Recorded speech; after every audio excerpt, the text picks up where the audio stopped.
What up, Jam fam? So with every update, there's always good things being added to the game and bad things being added to the game. So today, I just want to go over what I think are the W's and what are the L's being added in this Brawl Stars update, the Mystery at the Hub season. So let's get into it. All right, so I like to start these videos off on a positive note. So we're gonna kick things off with my first W, and that's gonna be Basketbrawl and Duels being added permanently into the game. Now, this is something that I've said we've needed for a while, new permanent modes, and we're finally getting those, like I said. Now, these are two modes that have been tried and tested by the community and pretty much are universally loved for one reason or another. Now, I'm personally not a Duels player, so I probably won't play it that much, but I know as far as solo modes go, it's almost preferred sometimes because Showdown is just very like teamy and it's very gross to play sometimes, so people don't like to play it, but they will play Duels because you don't have to rely on teammates and you get to play your favorite brawlers all the time depending on the map. And then as far as Basketbrawl, I personally love Basketbrawl. I think it's a perfectly good side addition to the game to have running alongside Brawl Ball. I don't know why it took them so long to finally commit to it, but I'm glad they finally did. So since both modes are pretty well received by the community, I don't see a drawback to any of this. And if you personally don't like either one of these modes, you don't really have to play them. You can just roll away your quests or just grind out those quests like you do in any other mode you don't like. So I see this as a huge W. I don't see any reason to not want to have more variety in the game.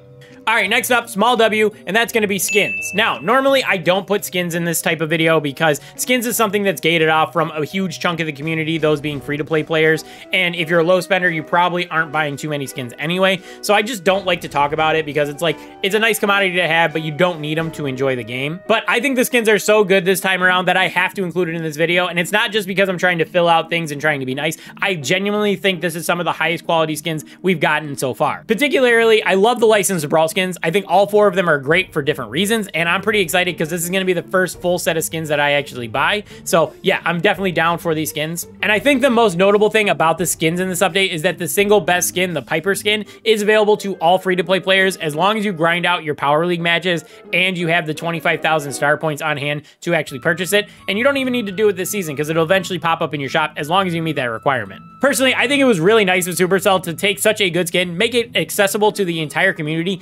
and they put it on a brawler that's pretty much always been meta. Piper always has her uses, so if you do get this skin, you're gonna use it eventually. But yeah, overall, I think the skins in this update are pretty solid, so I do have to call it out and give it a W here. All right, enough positivity. Let's go over my first L of the update, and honestly, this is probably gonna be like more of a conceptual thing, but I think that power creep is becoming more of a problem in the game than most people are realizing, and I think it's going to get worse if we keep getting more seasons with multiple brawlers being released. Now, at the time of me recording this, only RT sneak peeks are out, but my first impressions of both him and Willow are that they are either strictly an upgrade for another brawler, or they are a weird blend of other brawlers' kits. Now, at the time of me recording this, like I said, Willow's sneak peeks are not out, so if I'm wrong about this, you can feel free to correct me down in the comments, but like I said, my first impressions are that she's just a better version of Barley. I said that in my Brawl Talk reaction, and I'm sticking to my guns on that. She just looks like she does everything Barley does, but a little bit better, plus she has a way more unique super, where Barley's is just a big area of denial. She's actually going to be able to take control of people and make them fight their teammates, either damaging them or taking damage themselves, so I think overall, she's going to be preferred over Barley, and that's saying something because Barley is already one of the worst throwers in the game, so this just pushes him down that meta tier list even more.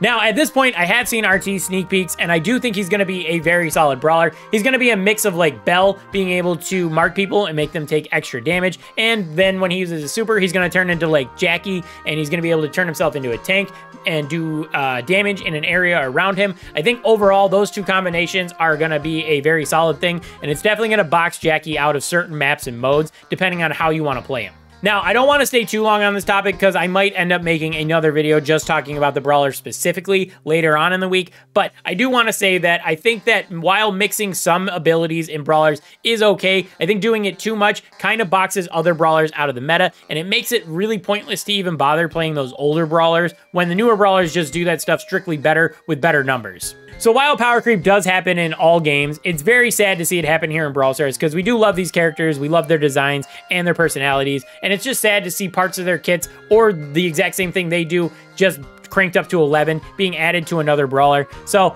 because of that, I have to say power creep is a big L in my opinion. All right, are you guys ready for the hot take of the video? I think that Masteries is a small W. Not a big W, not an L, it's just a small W. Now, this might be a hot take. Most people might love Masteries, most people might not like Masteries, but I'm kind of somewhere in the middle, but I lean a little more towards it being good. Now, before you go down to the comments and you start writing an angry comment telling me how stupid I am, hear me out here. Now, the reason why I say Masteries is a W for me is because it replaces the XP system. Now, the XP system was garbage. It literally did nothing for your account after a certain point, and it took so long to grind up new levels after you got past, like, I don't know, level 100 or something like that. I don't even know what level I was, but I know I stopped leveling after a certain point, and when I did, I got, like, 10 tokens. That's pointless. It really doesn't do anything for your account. So the XP system was garbage. So strictly speaking, Masteries replaces the XP system, which did nothing for you, and now it rewards you for grinding your brawlers. You actually get power points, you get gold, you get a couple cosmetics. Overall, just big W. You can't deny that that is a W. But there's two things I really don't like about Masteries, and I'm gonna talk about those really quick. Now, the first thing is that it's just another set of grinding that's set on individual brawlers. So now you have to grind trophies, you have to grind masteries, you have to unlock gears, and you have to upgrade your brawlers individually. And the problem with that, in my opinion, is that it spreads both your time and your resources extremely thin if you want to max out everything in the game. So it's just like another huge set of grinding at the end of the day. And then the second thing that I really don't like about Mastery is that, in my opinion, the rewards actually feel a little lackluster. Now, I'm not talking about just cosmetics because honestly, we're getting a pin, we're getting a profile picture, and then we're getting titles, which is a huge way of customizing your profile. So those three things I think are perfectly fine. A skin would have been nice, but that's probably me being greedy. So I don't want to mention that too much here. No, the issue is that, in my opinion, the gold rewards are very lackluster.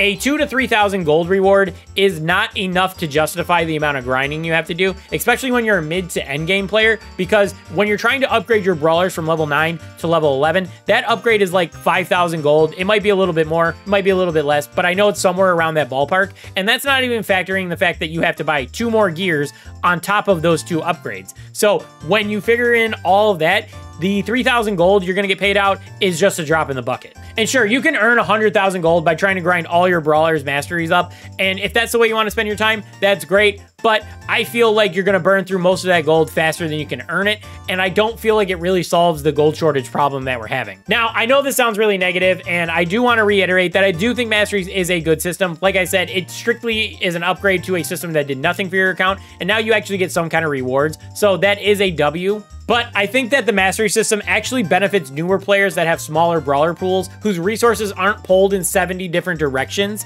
I think they benefit a lot more from Mastery than you or me that actually have 60, 65 brawlers unlocked and actually don't know where to spend all of our resources because it's spread so thin. I personally think that looking at the totality of being able to get 100,000 gold from grinding all your brawlers is kind of like misleading, because it definitely paints a nice picture like, oh, look, you're gonna get 100,000 gold, and that kind of overhypes it when you look at it. But when you break it down, that 100,000 gold is gonna take you a lot of time to earn, and you're gonna spend it very quickly if you're upgrading your brawlers from 9 to 11 and buying them 2 gears. So overall, Masteries is a good thing added to the game, but I think it's being overhyped, and I'm not gonna sit here and say that it's the best thing added to the game since gadgets. So to me, just a small W. Masteries is a small W. All right, let's take that negativity about Masteries and wrap that into some doom and gloom here. I think that endgame players are getting shafted in this update, and they're taking an L here. And I say this for one reason. Right now, there is literally no reward for actually grinding Brawl Stars unless you really care about your mastery levels. If you don't care about your mastery levels like me, I'm probably only going to grind a couple of mastery ranks up to the max, and then after that, I probably won't care. For those types of players, there's still huge problems in the game, and that revolves around the end game reward, which is actually star points.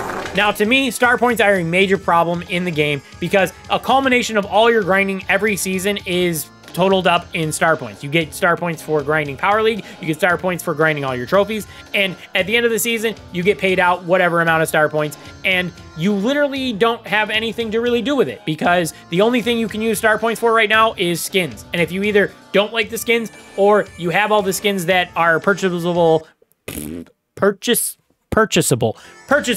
with star points, then you can't use them. So it's like, why even bother trying to grind my brawlers up to 1,250 trophies when at the end of the season, I'm only going to get paid out 500 star points for it? Like, seriously, why should I care about my trophy count or my Power League rank when the only reward that it's going to give me is personal clout and a currency that really doesn't have too much value in the game? It doesn't make sense in my opinion.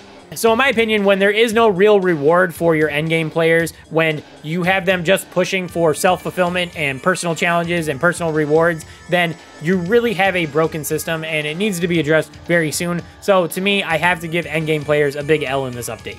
Overall, I have pretty mixed feelings about this update. I think there's a lot of good being added to the game, but I also think it's being a little overhyped. I love that they added 2 new permanent modes. I think that's great. I do love all the skins being added to the game this time around, so that's really good too. And like I said, while I'm not the biggest fan of the rewards for Mastery, it is a strict upgrade from a system that did nothing for your account, so that is a W as well. But like I said, I feel like power creep is a bigger issue every time they update the game, and the lack of rewards for endgame players feels really bad. I hope that gets addressed very soon, because if not, people are going to start leaving the game, and the only reason why is because there's no reason to play. But maybe I'm alone in this opinion. Let me know what you think down in the comments. Let me know what you love about this update. Let me know what you hate. Let me know if you agreed with anything I said. Let me know if you disagreed. All that stuff is good stuff to me.